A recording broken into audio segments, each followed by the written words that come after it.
Tihei Māori ora. E nā iwi kua hui hui mai nei.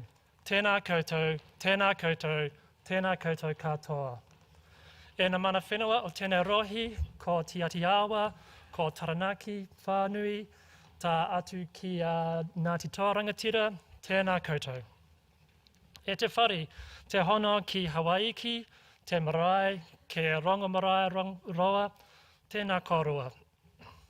E nā iwi noho ki te papa, tēnā ko rongo whakata, tēnā koutou. E te arikirangi, tēnā koe. Tēnā koe mō te pohere mai. E nā manahuri, tēnā koutou. Nau mai, haere mai, ki te rūnanga rangahau mātoronga o Aotearoa. He te karo, he huarahi ako.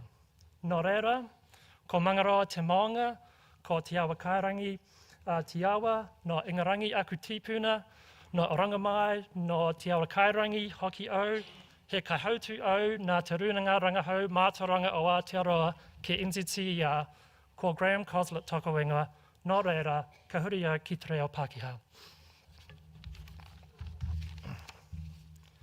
Welcome. Kia ora rana. It's wonderful to see you all here.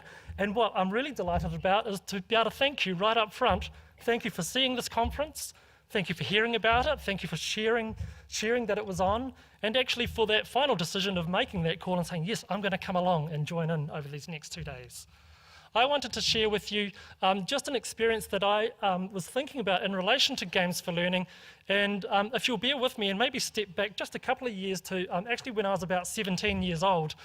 And one of the joys I had, I was studying music at the time, and I was delighted. I landed myself a job. It was 4 hours a week, paid work, and I'm like, woohoo, I'm onto a great thing here.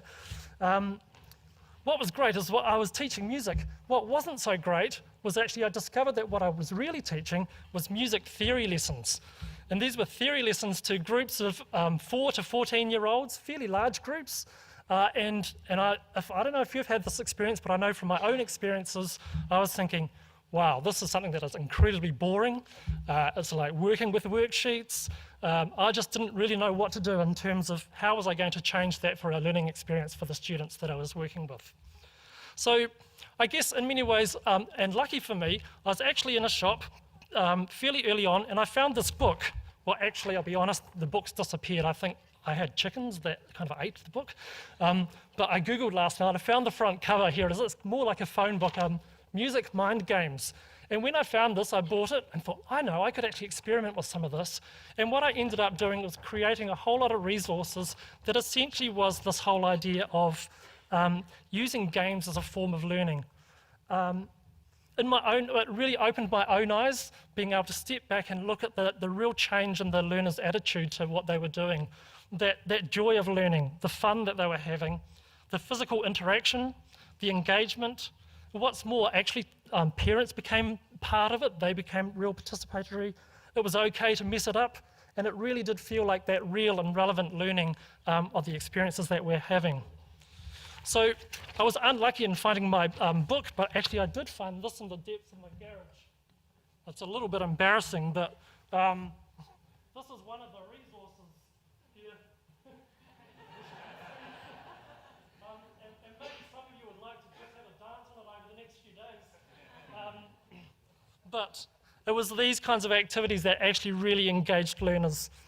I guess this kind of resource in many ways became a Bible for me in terms of how do I actually create learning experiences that are really rich and energizing.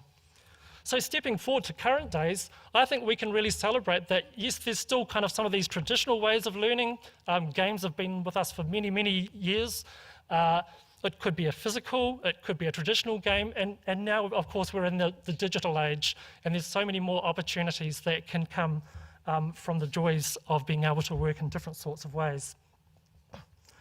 So coming to this whole idea, so why in the world has NZCER been thinking, yes, let's do a conference around games for learning? Well, you know, we didn't actually just conjure up this idea of thinking, actually, this would be fun, and we could share ideas of engaging student learning. As an organisation, we genuinely want to see a positive change in equity and social impact. And Games for Learning, we believe, has tremendous potential to actually have that potential influence and that change. NZCER is about inspiring education. We play a leading role in research, developing tools, providing services that really drive effective learning and positive change in policy and practice. And we really hope that this conference will provide a catalyst for positive change in equity, positive change for Māori, and positive change for the future of learning. It's actually not by chance that I've just identified these three areas.